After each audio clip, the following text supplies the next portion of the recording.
All right, good morning. My name is Shawn. I am the Director of Business Development for the Edgewater Funds based here in Chicago. We are a middle market private equity shop that looks for small, growing, and healthy companies where we can partner with them to take them to the next level.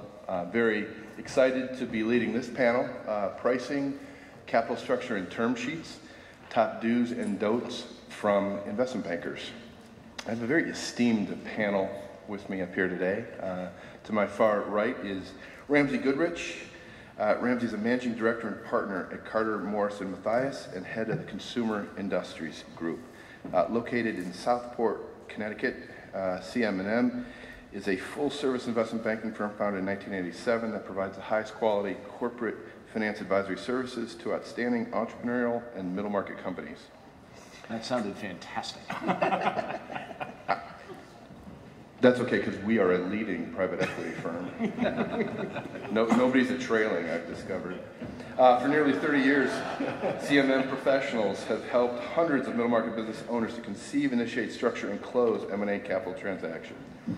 Mr. Goodrich specializes in advising privately held middle market companies on raising institutional capital, mergers, acquisitions, and divestitures, and other strategic advisory initiatives. He brings more than 20 years of experience as a financial professional, advising entrepreneurs, business owners, and corporate executives on strategies to maximize shareholder value. Prior to joining CM&M, Mr. Goodrich was managing director of Spinnaker Group Capital Advisors, an investment banking firm based in Darien, Connecticut. Previously, he had been a vice president of E&Y Corporate Finance in their M&A Capital Markets Division and co-founded the Financial Sponsors Group. During his career, he's also had various advisory positions at Bank Paribas and Chase Manhattan. He's associated with the ACG, president of the Exit Planning Exchange of Connecticut, and chairman emeritus and past president of the Connecticut chapter of the Association for Corporate Growth. He's active volunteer with the Connecticut Challenge, Fairfield Youth Lacrosse, and Okemo Mountain Alpine Racing Association. I'm not sure we'll talk about that up here, but you can catch him later on that. Mr. Goodrich received his Master's of Business Administration from the Leonard Stern School of Business at New York University, and his Bachelor of Arts degree in Economics from St. Lawrence University. Now this is going to be fun, you got to work with me here. He also completed MBA graduate studies in International Business Administration at the Institut Supérieur des Affaires at Les Écoles des Hautes Études Commerciales. C'est parfait. Oh, well done. C'est parfait. I believe that's in the Bronx. Or maybe France, I'm not sure. Mr. Goodrich holds his NASD Series 763 and 79 securities licenses. Whew. Wow, that's a lot. That's all the time we got. Thanks. Right, thanks for coming. Next in is Phil Gilbert. Mr. Gilbert is managing director and president of P&M Corporate Finance and has more than 25 years of professional experience in acquisitions, divestitures, sale mandates, capital raising, and joint ventures. PMCF is headquartered in Southfield, Michigan, near Detroit, with an office here in Chicago. It's an investment bank providing merger and acquisition services to companies throughout North America and Europe, and is an affiliate of Plant Moran, one of the dozen largest accounting and professional services firms in the nation. Since inception, PMCF has successfully completed more than 250 financial advisory engagements for a wide array of clients in virtually every business sector, including individual and family-owned businesses, large public companies, and private equity firms. PMCF core services include sell-side advisory, acquisition advisory, strategic assessment, transaction planning, fairness opinions, and financings. P&M Corporate Finance has specializations in business and technology services, diversified industrials, plastics and packaging, and medical technology. In addition to leading PMCF, Mr. Gilbert is a founding member of Corporate Finance International, a global alliance of investment banking firms assisting companies seeking acquisitions, alliance partners, and buyers throughout Europe, Asia, and North America. Prior to the formation of PMCF, Mr. Gilbert was a partner with Plant Moran. He earned a BA in economics from the University of Michigan and has written numerous articles and is a frequent speaker to business, media, and organization on various investment topics. Next to Phil is Garry Karch. Garry Karch is managing director with BUTCHERJOSEPH & Company, St. Louis-based middle market boutique investment banking firm with a focus on sell-side recapitalizations and ESOP-related transactions. He's based here in the firm's Chicago office. Along with being a long-term member of the ESOP Association and a member of the Association's Advisory Committee on Finance, Garry is a member of the National Center for Employee Ownership and the Association for Corporate Growth. He has over 25 years of investment banking and leverage finance experience. Garry's primary focus at BUTCHERJOSEPH is sourcing and structuring M&A and ESOP transactions and raising capital required to close the transactions. As head of the firm's capital markets function, he worked closely with the other members of the BUTCHERJOSEPH team to implement optimal solutions for firm clients. He has significant experience in structuring and financing ESOP transactions and has been involved with the ESOP Association for over 20 years. He earned his BS in marketing from Indiana University and his MBA with distinction in finance from DePaul University.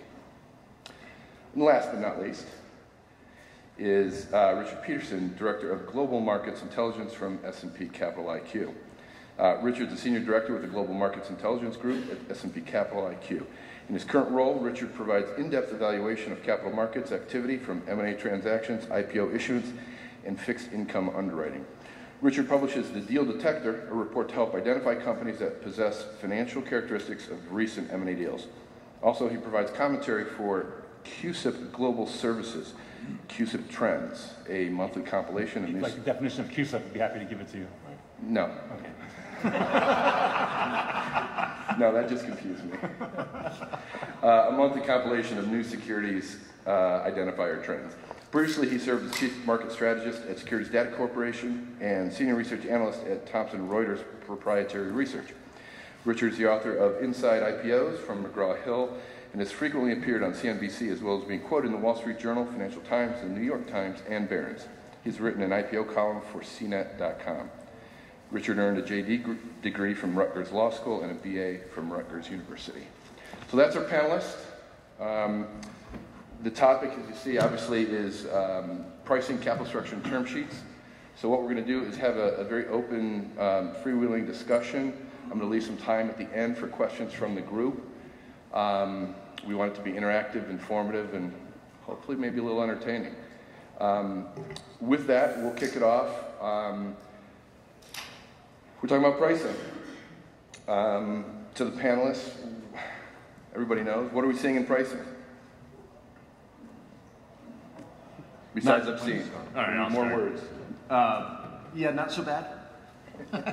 we're selling undervalued companies at this point for right. Minimum multiples. Oh yeah, take it or leave it type of SPAs. It's nice. No, valuations right now are the highest they have ever been. Full stop. Enough said. If you look at public markets, you look at private markets, you look at private equity markets, you look at any type of transaction right now, it's certainly the highest we've ever seen in my 23 years of doing this. And it just keeps going up. There's nothing on the horizon here that we can see that's going to bring back multiples. You've got ample cash in the S&P. You've got strong balance sheets, strongest balance sheets we've seen in years on the S&P. Corporate guys are not over-levered at this point. To do an M&A transaction, they certainly lever up, but they pay it back very quickly. So strong balance sheets, available cash, lenders are throwing money at us. We just did a transaction, an acquisition down in Houma, Louisiana, whereby we needed about $25 million of capital to complete the acquisition. We had 4 banks that all came to us and said, please take more. I know you only want 25, but here's 40. How is that sustainable? Anyway, that's a different conversation. That's a different question. Right. But that's driving multiples at this point. That, as we used to say, that 6 is the new 8, or 8 is the new 6, and even that's been eclipsed at this point. We're seeing 6 times multiple type of companies going for 7, 8, 9 times at this point. I think something else that we've been seeing is, as you sort of look at the lower end of the middle market, where we've all in the past seen a lot of inefficiencies and opportunities, we've seen the multiple expansion push down to some of the smaller companies now. If you're looking at a company sub 5 million EBITDA, 2, 3, 4 million, we're seeing those things trading at 6, 6.5, in some cases 7 times. I was telling the guys up here earlier when we were talking before we started, we have an affiliated SBIC fund that looks at sort of the lower end middle market. They have put what they thought were very aggressive proposals on the tables as part of auctions, bidding 6.5, in one case 7 times, and they've been off by 2, 2.5 turns on the pricing. Which when you look at that, you say the financing may be available to get that deal done, but how are you really going to make a return on the back end if you're forced to pay up, especially at that lower end where you're going to have more customer concentration, you're going to have a lot of the issues you guys are all aware of that you're dealing with a smaller company, and those multiples just keep going up at that end of the market as well. Yeah. I think two things that we've seen from a multiple standpoint. One is the strategics. I think that the depression in WAC numbers has helped them get more comfortable with paying market pricing, which is terrific because a lot of our transactions, it's always where's the pendulum relative to is it a financial buyer or a strategic buyer. We're actually still preponderantly selling to sponsor groups, but strategics are typically at the table through management presentations and do initial due diligence on most of the transactions. So I think that presents a nice floor to pricing. But to the point I was making about the equity fund participation, we recently did a transaction. It was a really nice company, except for flat revenue for the last 5 years. But there were some very nice industry trends that were clearly going to drive good valuation. We, I think, had 40 expressions submitted. The top 5 bidders were all standalone equity funds. They were going to view this thing as a platform. And they weren't in the end successful, but I think that also highlights, it goes to what you were talking about with the leverage that's out there, the ability for people to take maybe a little more patient view relative to looking at something that's good fundamentals, but needs some juice to get the engine humming again. And I will say this also, I mean, we like doing terrific transactions at 10 times or 11 times. We also do see some what I'd call dogs once in a while, and there's still deals that we're going to get done. And I think to me, those get talked about less these days, but they're still out there. And I think one thing that's important, less on the buyer side, probably more on the advisor side or the seller side, is it's the things that are driving multiples aren't just leverage. I mean, buyers aren't stupid. They're not paying just for the hell of it. It is what's the revenue trend, what's the margin trend, what's the visibility on future performance, what's the differentiation. I mean, it's all those fundamentals still absolutely apply. I think maybe they're getting overshadowed a little bit by some other factors, but at the end of the day, somebody's doing diligence and it's still going to come to the table. We're actually seeing the opposite of what you're saying, which is the private equity has tended to fall off now as that auction continues up, because we're seeing more and more strategic buyers come in because of the synergies they can do. I just wanted Shawn to fill that. Sorry, Shawn, you're out. I wanted to say we noted the direction of multiples. The multiples that were in 2011 are higher than they are in 2012, and higher than they are in 2015. And really, you can say what's the catalyst for the multiples being driven higher? Is it low interest rates? Is it cash on the corporate balance sheet? I mean, look, one number I want to share with you is $1 trillion. That's the amount of U.S. M&A activity that occurred in the first half of 2015 in the United States. If you look at just the middle market activity between, say, 1 and, say, 150 million, that deal value has increased multiple times over 20 to 12 numbers. But most of those deals come in particular sectors. If you look at individual sectors, most of the middle market activities come in the financials, in terms of real estate and portfolio sales. If you X out that, you find the most activity in consumer staples, maybe in media, and some healthcare. And actually, if you break out all the sector activity by multiples, you'll find a great distinction, whereby healthcare is the really driver in multiples in aggregate, because a lot of companies, either because they're looking for new footholds in, say, senior care management or in geographic regions, driving activity. Well, that was, as a buyer, thrilling to hear. Multiples continue to go up, prices climb, leverage is out there. The challenge we find is we always call them some other idiot out there willing to pay another $1 million, and it makes it tough in this market. But deals are getting done, and that's a good thing. I think everybody's fairly familiar with sort of the froth in the market. So let's move to structure and term sheets. I'll throw it out to the panel. What are you seeing in terms of capital structures and equity contribution levels? And it's certainly not the raiders of the barbarians at the gate of 2% equity contributions anymore. So I'll kick it off. I think that is one of the things that gives me some confidence that we're hopefully not in the tail end of what's been a good cycle for us. We have equity, while multiples have gone up and leverage has clearly increased, we're still seeing generally equity contribution levels at, I think, pretty healthy percentages, say 35, 40, 45%. We recently did a transaction where the equity fund fully funded the deal and then was going to refinance it later, but they just didn't want to screw around with the financing right now.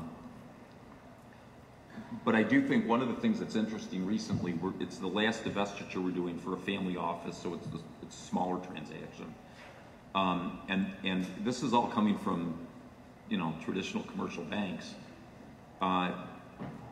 They gave us a soft term sheet at 3.5 to 4 times, and this is a sleepy company, 3.5 to 4 times, underpinned by a 25% equity contribution.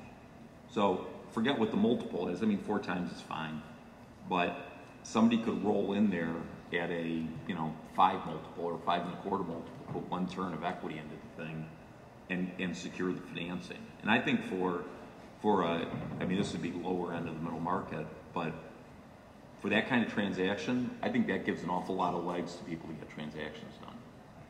Yeah. So I think we're seeing people get more aggressive, but I think it's still a pretty safe. Right. And what in terms of is that what you're seeing, 3.5 to 4, or I've certainly seen a lot higher. Larger transactions. We did one recently that was almost at 6. Right. On the and senior or versus senior total. It was like a unitranche. Okay. Right. I think when you look at, you can sort of back into the numbers. If you take a 7 times deal and figure you can get 3 turns of senior debt, put a turn of mezz on the capital structure, leaves the rest with equity, that's about a 40% equity contribution into the deal. And we think that's pretty typical for a lot of the middle market stuff you're seeing right now. 3, maybe push a little north of 3 on the senior, turn and a quarter of mezz, and that still leaves you somewhere around 40% of an equity contribution in the deal. And lenders will do that deal all day long. And can I be the contrarian here? Sure. I don't care. As long as they show up with cash at closing, right. I don't care how they structure. Yes, these are absolutely right in terms of what we're seeing from the private equity guys. We tend to do a lot more strategic deals. And so what's the phenomenon that's happening now is 3 years ago, 2 years ago, we would only do asset deals, selling the assets to the new co. Right now, the last 4 or 5 deals we've done have all been stock transactions. The buyers are trying to differentiate themselves not only by their valuation, but also by the structure of the transaction. So whether it's a private equity fund or a strategic, how they finance it, I don't care.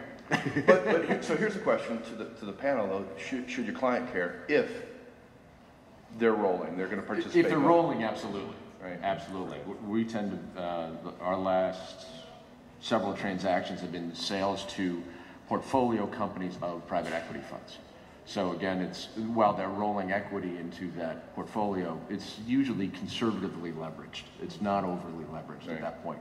Because it's already a portfolio company and not a platform, they're a little less aggressive on leverage. So I'm less worried about that going forward. Plus, we've got a good backstop. We have a smart lender who's going to hopefully not over-lever like they did in 2006 and 7. We got a smart private equity guy, and this is now providing more growth opportunities for that portfolio company that hopefully they can de-lever faster than just a standalone platform. Richard? Well, again, in terms of what we're seeing, again, S&P Capital IQ in terms of the larger size deals, where typically it was just mostly all stock deals, now we're seeing more of a hybrid. And depends, again, it'll be dependent upon the sector itself. Right. So, whether it's going to be in media or in healthcare or technology, those terms are going to be variable. Okay. And can you speak to leverage multiples in terms of historic ranges and where we are today? Well, I think one of the factors we're seeing is there's so much dry powder out there, funds that have not been allocated, whereby once a deal does happen, we see those multiples expand. But then again, most of the times we're seeing, 6 to 7 times seems to be the norm in aggregate. Okay. And we're on capital structure. So, what are you seeing in the middle market in terms of seller notes, rollover levels? Is it all over the board? Are there trends moving away from one or the other? I'd say on the seller note and earnout side, I'll start with maybe that piece of it. We see those in very limited situations, and it's typically where the company's had a bad miss on its numbers, and the seller doesn't want to move off value, and so it's really a bridge technique, or there's a very specific risk that the buyer is trying to address. Otherwise, it's 100% cash deals. That's, I think, been the trend for quite a long time. Right. So, the other area where we've seen a little bit more on the earnout is, a high growth profile, where the buyer doesn't want to pay up for all of that growth, but the seller is adamant that it's going to happen. We've seen that in a few deals in the last year where, that's one way of sort of bridging that valuation gap. But by and large, these are cash deals other than a scenario like that. Gary, I see those numbers in every book from every banker I've ever reviewed. Up and to the right, everything's sunshine and apple pie. No, those are the conservative numbers. Okay, very good, very good. No, I think that's absolutely right. That it's used to bridge a valuation gap or mitigate a specific risk, but I think it can also be used as a driver of value. The more that, as we were talking about earlier, the more that owner rolls over into the new company, the higher that valuation will end up going. Because it is by definition a risk mitigation and a level of enthusiasm. If my owner wants to leave the company completely and walk out the door tomorrow, what's that say about his company? So to get an extra half a turn or turn, maybe he'll roll over 20, 30%, or take a contingent note or something. But it is a way to not actually close a valuation gap, but also potentially a way to increase the valuation. And do you use the discussion of a rollover and that whole notion of a second bite at the apple to encourage those sellers that might be on the fence that, right now things are great, numbers are up and to the right for everything, why should I sell now? They forgot what it was like 6 years ago when the sky was falling. Do you have those discussions with clients? We're certainly trying to. Right now, the life is really good. Revenue's up, my earnings are up, my bank account is up, my stock portfolio is up, my pipeline is full, my wife is happy, my kids are leaving me alone. Why would I screw this up by doing a deal? So it's a tough conversation to start, but once you get into it and once they start really thinking about it, what they really want to do in 3-5 years from now, that does come up as a way to say, you don't have to walk away. There is that opportunity for, I hate the term second bite of the apple, but we all know what that means. It's interesting when you do the analysis on most companies and you apply a market discount rate, a risk-adjusted discount rate, it's the rare business that shouldn't sell today all the time. And it's to your comment about the up and to the right? Right. So I've never been successful having that discussion with a client. They don't believe it. Their view of risk is quite different as an owner than what the market would view risk as. But the conversations that have been more successful, and this is off topic for the panel, is that's where the recap discussions are coming in more than I think the sale discussions today, because the money's so cheap and it's so available. Right. Or an ESOP, which Gary, you want to touch on? Yeah, I think one of the things that we always at least put on the table for a potential buyer is everybody knows strategic private equity, and we toss ESOP into the mix because there are some very significant tax benefits that when you start looking at valuation, you have to look at what you walk away with, not what the multiple on paper is. And the beauty of that is you can get a lot of liquidity out of the transaction because the financing is available right now. And again, you hate the cliche second bite at the apple, but usually if the seller will take back some paper in the deal, you can get a warrant position somewhere around 35%. So it's not just a small second bite at the apple if the company performs. You can structure it where you've got a tax-exempt entity, you've got a guy that's going to earn 10-12% current pay interest on his seller note, maybe some PIK on top of that, and then 5 years out, 35% of the equity value of the company that he can put back to the business. So, there are some different options out there right now, and that second bite. What's interesting, we're working on a deal right now. It's between a sale to a competitor, strategic, and they're looking at an ESOP. the companies are the same size, give or take. Our client has much better margins, and they're really wrestling with the whole idea of the rollover, because they're saying, this is really dilutive to us. If we're going to roll into here, the buyer is hoping that they'll lift the combined company up, and they're sitting there saying, well, why should we go in and basically, for what we think is probably not the appropriate price, given what you're expecting our business to do, roll in and then rely on you guys to run the business going forward to produce the return. So there are a lot of considerations that sort of go into that in terms of company performance on the target versus the buyer.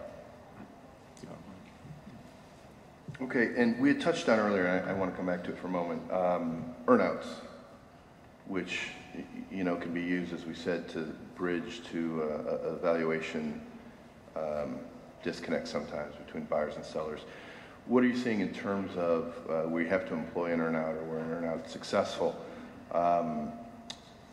Term of that earnout, is it tied to the exact projections? Are there steps, graduated percentage payouts based on achievement of certain hurdles? So I can speak to two situations we have right now that cover the two examples I gave. One is a miss in the numbers, and I think this highlights the seller-friendly nature of the market today. So our client has a miss, and the earnout there is tied to their original 15 projection, to your point, right, and they have 2 years to make it. Okay. And it's graduated. I mean, there's a sliding scale. So, I mean, I think that is that shows good shows good flexibility on the buyer side. There's some other factors that go into it, obviously, but it's a top line based number also, which makes it a lot simpler and less litigious down the road. In the other situation, it's again tied to a specific risk, and there it's the earnout is tied specifically to future performance against that risk. Okay. So again, I think it's on a fairly open-ended scale. I think the term is 3 or 4 years. Okay.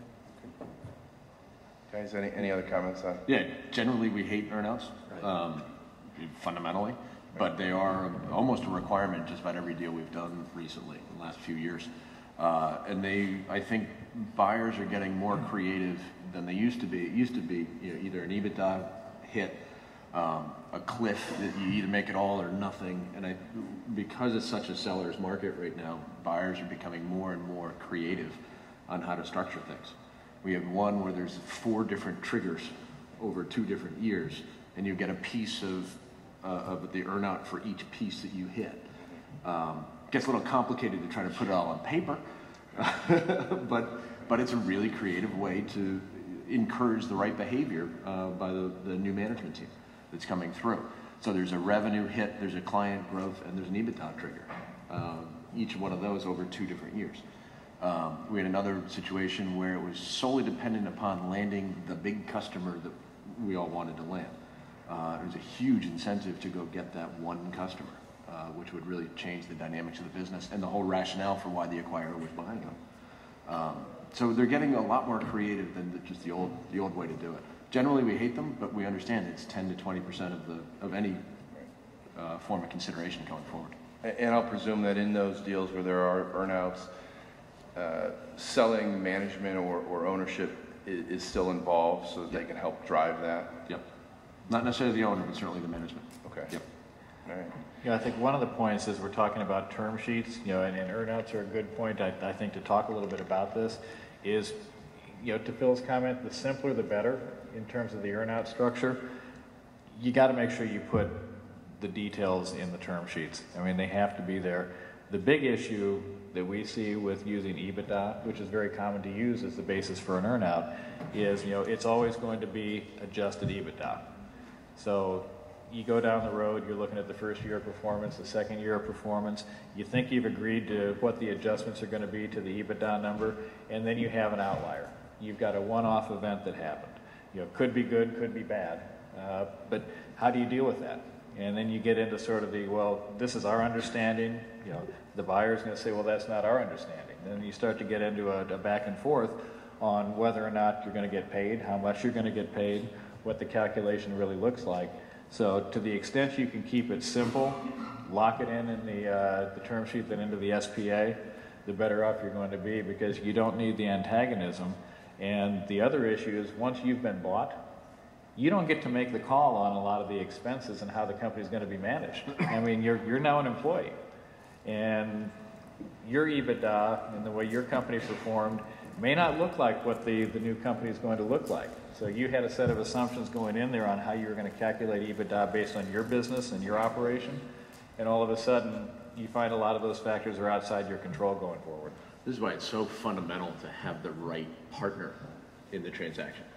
Absolutely. Because if you don't have that basis of trust and understanding and open communication, you're inviting yourself into a lawsuit. That's the only thing that they're not really good for, is enticing litigation and keeping lawyers happy. So it's more about, I would rather have my clients leave $1 million or $2 million on the table to get the right partner over taking that last dollar out on some complicated thing that there's misunderstandings. You know, again, this is off topic, but one trend we've clearly seen, or that we've clearly implemented over the last several years is, and it's less on earnouts, it certainly applies to earnouts though. But even for working capital true-ups, you think about the things that make relationships go sideways almost immediately after a deal closes. And if somebody rolls in and suddenly inventory's not X, it's X minus 35%. And so one of the things that we've pushed for, and we don't do it because we're not CPAs, but is having schedules attached to the SPA that detail what the accounting policies are. I mean, it's always going to say GAAP. You know, GAAP, you could drive a bus through. I mean, there's lots of different applications of GAAP, but it's the company GAAP as defined in these schedules. And I think if you're, whether it's working capital or whether it's an earnout or if it's any other contingency, those are the kind of considerations that I think really go a long way. It's not a term sheet issue, but they really go a long way to avoiding problems post-closing. When we're talking about do's and don'ts, I think this is one of the biggest do's that we need to talk about, which is to use leverage while you have it, which is to put everything in a letter of intent. Before you say, in any negotiation, as soon as you say yes, the balance of power shifts 180 degrees to the buyer. So while you have that leverage, i.e. before you've said yes, while it's still quote unquote a competitive process, that's when you can do a lot of your best negotiations. We try to give an example of how working capital is going to be calculated before the LOI. We try to have all the details in the earnout before the LOI. The other biggest stumbling block that we always see after the negotiation of an earnout is in terms of the employment contract. It's sort of the silliest thing. It's a rounding error at the end of the day, but it goes right to the gut of that owner who's selling. So we try to have all the terms of the employment agreement negotiated up front, which makes getting to closing that much easier. Something's going to happen. M&A should stand for Murphy's Law. Something's gonna happen between signing of the LOI and the closing. And so the more you can mitigate that risk and negotiate it up front, the better you're gonna do. So do have a 15-page LOI. Do not have a 2-page LOI. Well, so that's a good segue into, we've got about 15 minutes left. I do want to leave a little time at the end for any questions that you may have. So in 10 minutes, let's talk about some of the hot buttons and term sheets. We certainly employment agreements or working capital discussions. As bankers very active in the middle market transactions, what are some of your comments to the audience on do's and don'ts? So I'd have a couple just general comments. I'll try to keep it really short. One is, we don't see it as a uniform approach from equity funds or strategics, but I hate it when people try to get cute in the languages with the LOI, parsing words, general phrases, and a stubbornness to change them. Because my view is, if that's how it is at the LOI, the SPA is going to be a leave out the adjective disaster. So that's number one. Just be upfront. I think it's the easiest way to operate. The second thing that I'd say is, beyond just what all the indemnity stuff, baskets and caps, which I like to see, to your point, in the LOI.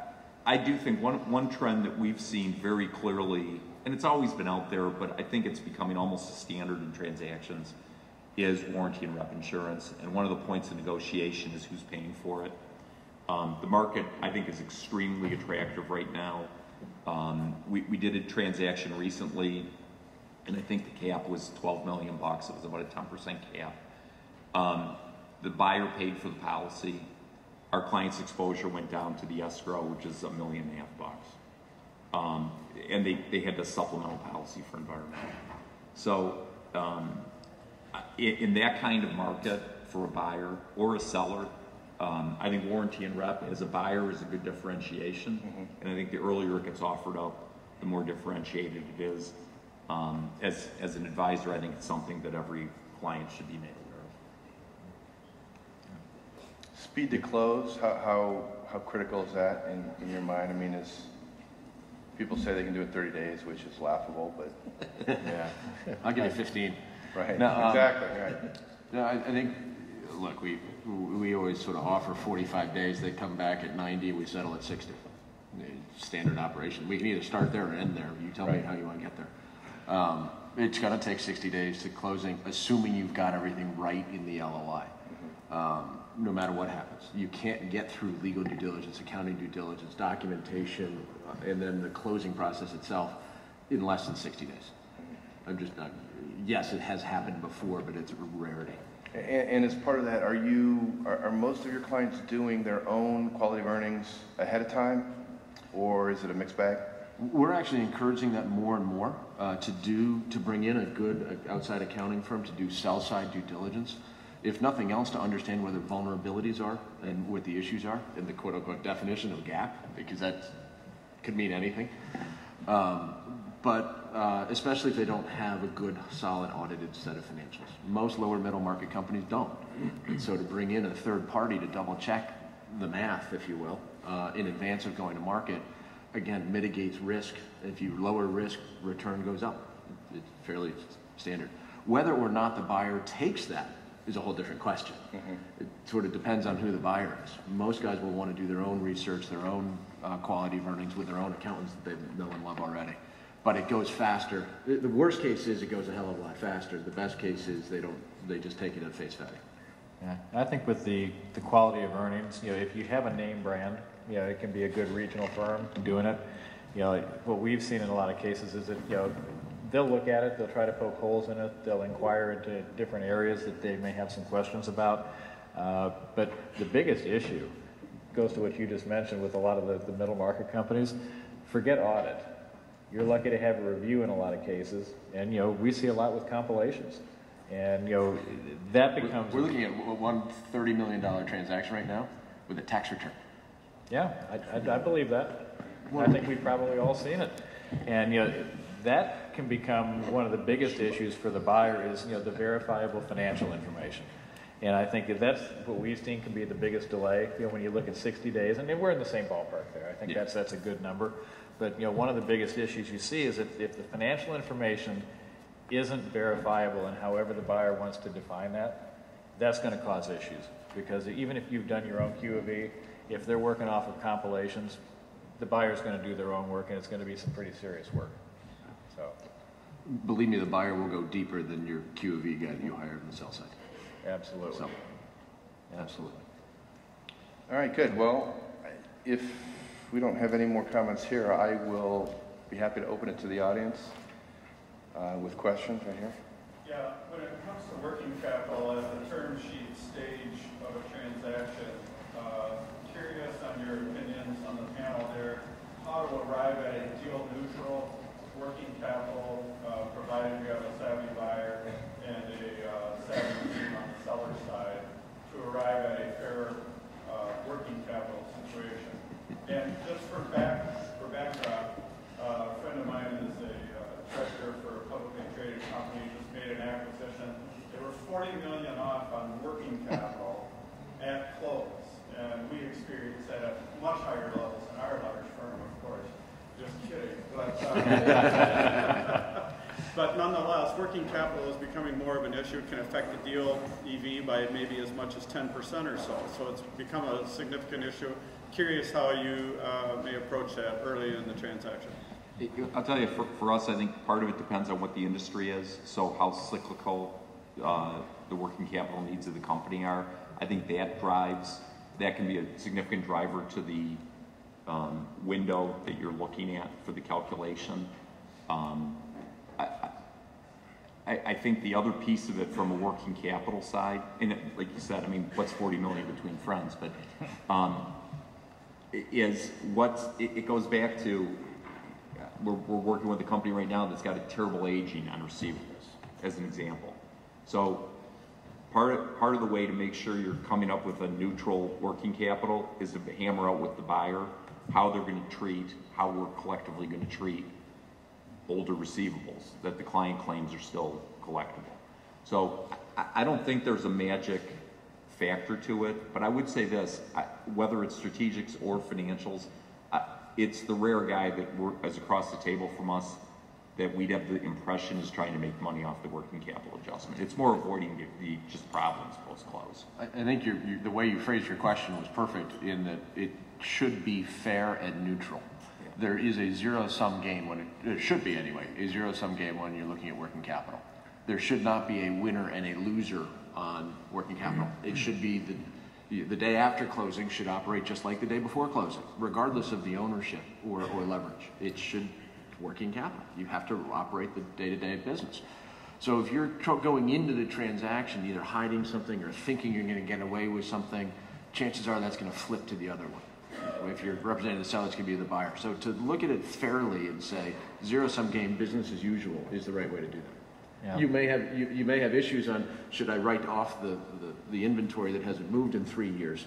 Yeah, but you probably should have done that 3 years ago, not today, the day before closing. So you're going to run into issues like that. But it shouldn't be a gamesmanship of a winning and losing. It should be zero-sum game. Just for a quick follow-up, so if there was transparency in the negotiation, if the approach to buying that transaction was on a forward-looking 12 months or so because of the potential of growth, perhaps our approach then would be to look at the working capital required based on the past for that growth. However, if it's fairly flat, maybe we go TTM on the working capital average TTM. Right.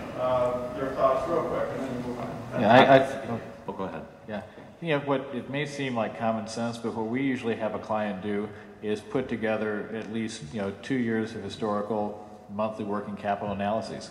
And you look at that, you see if there are any material changes in the business from a revenue perspective, client who's demanding extended terms on something that could skew the numbers.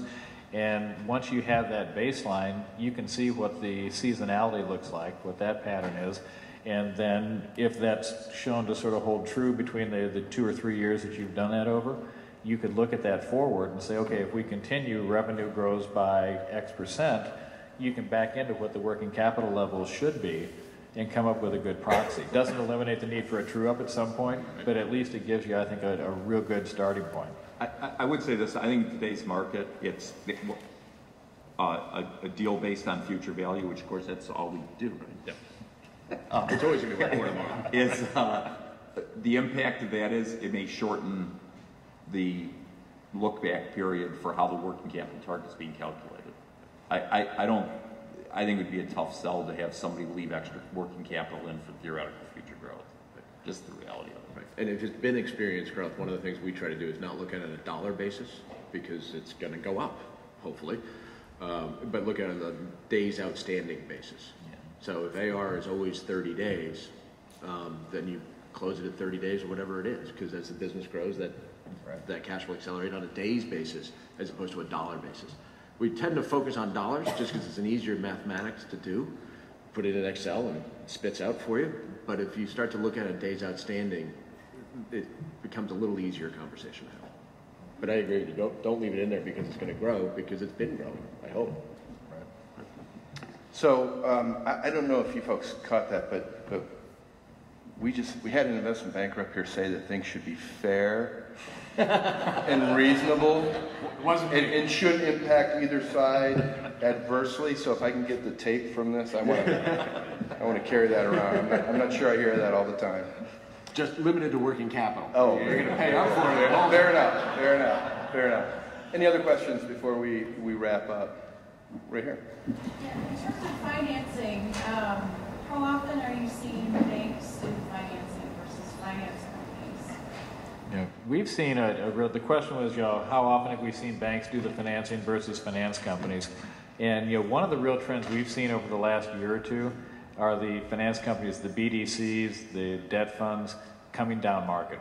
That was something, if you go back 3-4 years ago, even coming out of the recession, you really were limited at the lower end of the middle market to bank financing.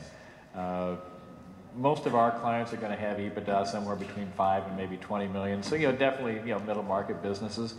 We have funds out of New York, out of Los Angeles, out of Chicago that are willing to come in and look at doing deals where they're only going to end up funding $25 million, $20 million. They've come down market, and, what we've seen, given the fact that, they're non-regulated, is even if you pay up a little bit for that capital, it's easier to get a deal done because you're not worried about, OCC, you're not worried about the HLT buckets that a lot of these banks have, the highly leveraged transactions. So I would say right now, from our perspective, we're probably 50-50, and that's going from probably 90-10 bank to finance company. Do your clients care about whether, their financing is disclosed in the schedule of investments each quarter by BDCs? We haven't seen that as an issue. I don't know if it... No, hasn't. Yeah. Not an issue. Not yet, anyway. Now that you raise it, I'm going to go back and take a look. But no, and I completely agree. It depends on... The market is definitely bifurcated or trifurcated. There's sort of the sub $5 million EBITDA, the 5 to 10, and the 10 and up market. I think the banks are very aggressive on those upper end of the markets because remember the bank's box has gotten really small, and so while we always sort of end up at deals over in the corner of that box, even those corners are curved in, so they've got now a target as opposed to a box. And it's really small. It's really hard to hit that perfectly for the bank that doesn't have that has all the regulations.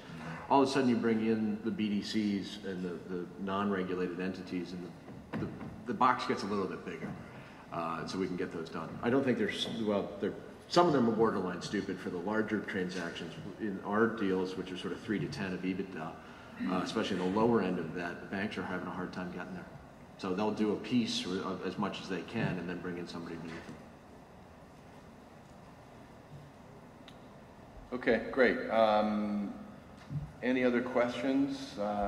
If not, I'll certainly take a moment to point out, thank Phil for being here. He was so excited this morning to be part of this panel. He left the house without his coat or his wallet, and is still here. We'll talk for food. That's all I'm going to say. But he did put on a tie. We've been here for a couple of days, and he still put on a tie. That's very good. So again, I hope you found the session informative, maybe a little fun. Clearly, the panelists have done, I think, a great job, and they'll be available afterwards if you have further follow-up questions. I'm always available if you have great deals, so feel free to reach out with that. Talk to me before you talk to them, okay?